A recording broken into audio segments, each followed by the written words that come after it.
Tom was UUCC's most excellent music director from November 2019 to January 2022.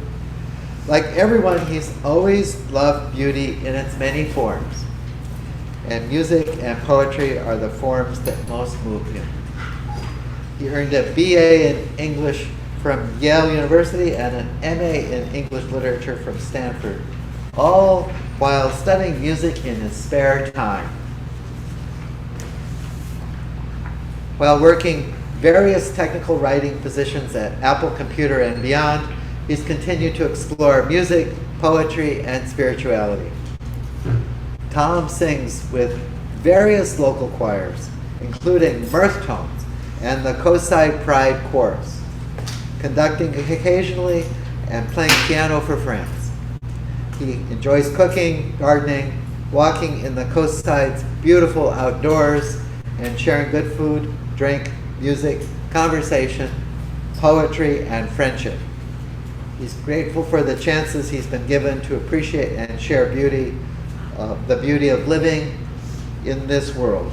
And we are most grateful to what he has to say to us on this topic. Tom. Thank you, Bill. So, I want to start this morning by reading a poem. And it's by Maggie Smith, not the actress. This is a young American poet. And this poem is called Good Bones. Life is short, though I keep this from my children. Life is short, and I've shortened mine in 1,000 delicious, ill-advised ways. 1,000 deliciously ill-advised ways I'll keep from my children. The world is at least 50% terrible. That's the conservative estimate, though I keep this from my. For every bird, there is a stone thrown at a bird. For every loved child, a child broken, bagged, sunk in a lake. Life is short, and the world is at least half terrible. And for every kind of stranger, there is one who would break you, though I keep this from my children. I am trying to sell them the world. Any decent realtor walking you through a real shithole chirps on about good bones. This place could be beautiful, right? You could make this place beautiful. Well, when I first read this poem, it blew me away, as it did many readers. It was written sometime before 2016, when it was published, but it went viral that year after the Pulse nightclub shooting, and then came after the 2016 election. The poem is witty, its irony is delicious, and those last lines are a real zinger. It's a pleasure to read for all those reasons. And I thought it would make a good anchor for a sermon about beauty, this month's theme. But the more I lived with that poem, the more I realized how deep a chord of despair it sounds. One that resonates in many people, apparently, including me. And I began to get discouraged. The speaker of the poem jokes about the deliciously ill-advised ways she has shortened her life. She's talking about the many toxic ways that we use to numb ourselves against the ugliness of the world. Ways that she'll keep, she says, from her children, just as she'll try to hide from them the horrors that she sees around her, as if she could. You could make this place beautiful. Indeed, if she's right about the world, then that's a pretty desperate need, an urgent moral imperative to do something about it, to make this place beautiful. But her hope for selling the world to her children is deeply colored by despair.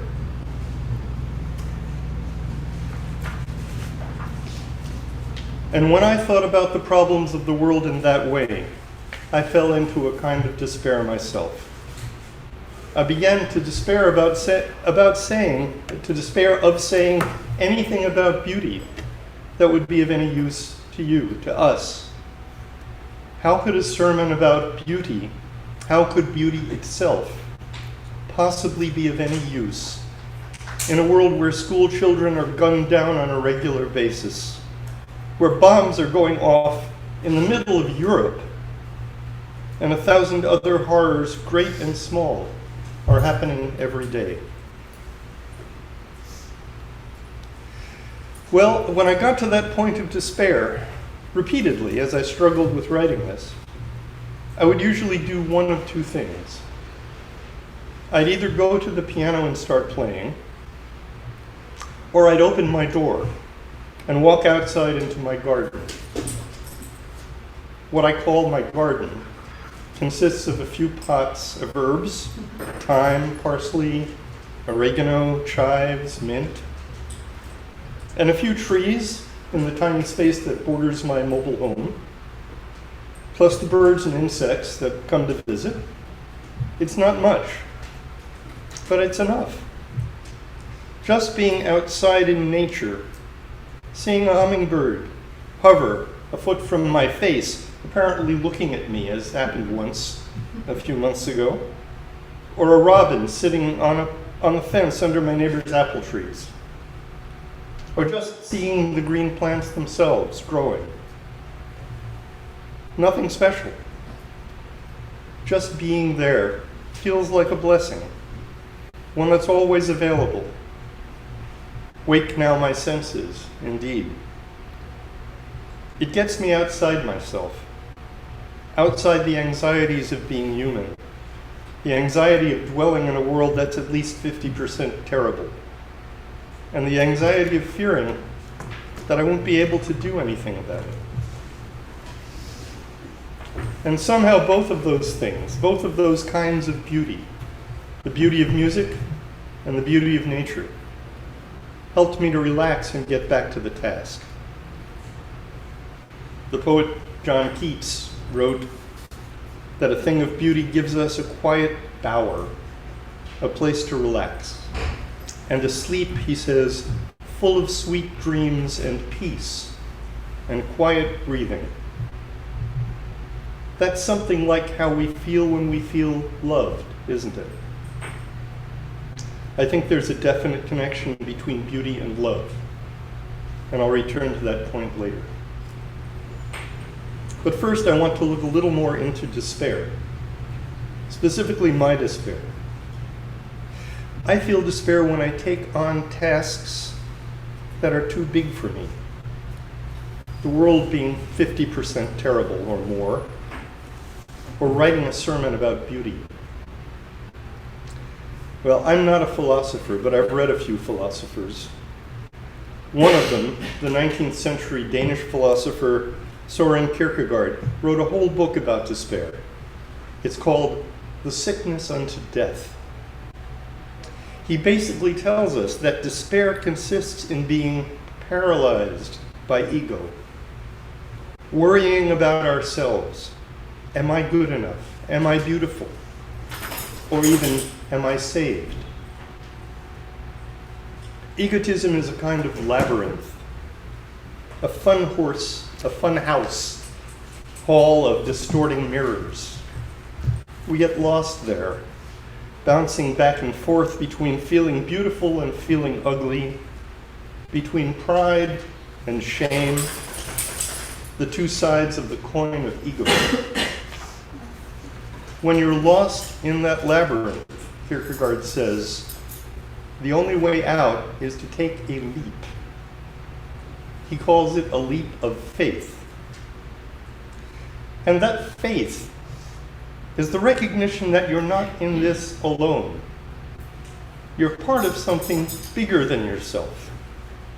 Creation, or a community. And when you feel the truth of that, when you feel that connection to something larger than yourself, or even if you don't feel it, but you're willing to take that leap blindly, then you're freed up to act in the full knowledge that your actions may have only a limited effect. You don't know. After all, you're not the creator. You're a creature. Get it? So what this tells me is that when I feel overwhelmed, when I feel that kind of despair by looking at the world and looking at the news, which happens every day, it's probably because I'm trying to take on too big a task all at once. Trying to define beauty once and for all, or trying to figure out how to save the world all at once. And I think these days many of us may feel that kind of despair. Every time I turn on the news, I begin to feel helpless against the level of ugliness that I see in the world. That's after I rant and rave about it.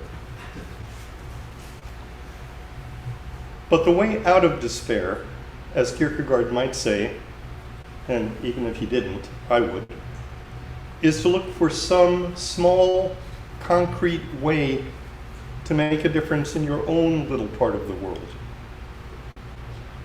Something as simple as inviting a neighbor to dinner, visiting a sick friend, writing a letter to a newspaper or a congressperson, spending a few hours a week tutoring a child, or working with Alas or Abundant Grace or any of the other wonderful organizations in town. Even a simple act of love, a smile, a kind word, a bit of praise is something you can do here and now that makes this place more beautiful. And that's maybe the highest kind of beauty, moral beauty. So I had to throw away the end of what I'd written today. So I beg your indulgence as I get my computer up and read what came to me this morning in the shower as a better ending. So I think there's a paradox of scale going on here. When I look at the news, a picture of the whole world's problems, I get paralyzed and depressed. But when I look around me with my own eyes at the world that's right here in front of my face, well, that's not so bad, is it? When I read the statistics about school dropouts and educational budgets, I feel pretty depressed. But when I tutor my student Leo at Moonridge, I come away happy and encouraged. I can see he's learning, and we've both had fun. And I think of that song, Bread and Roses, which came out of the women's suffrage movement and the Chicago, textile strike, I think, of 1911. Give us bread, but give us roses too. We have to give bread where it's needed. That's first, no question. But when I give bread, which is our interesting metaphor for money, when I give that online, I don't feel much satisfaction, frankly. I feel more annoyed at the problems of the world and at having to grumble, give of my own limited cash to help solve them. I don't get much satisfaction from that. Well, there's a little. But think of giving someone a rose. Now, I don't mean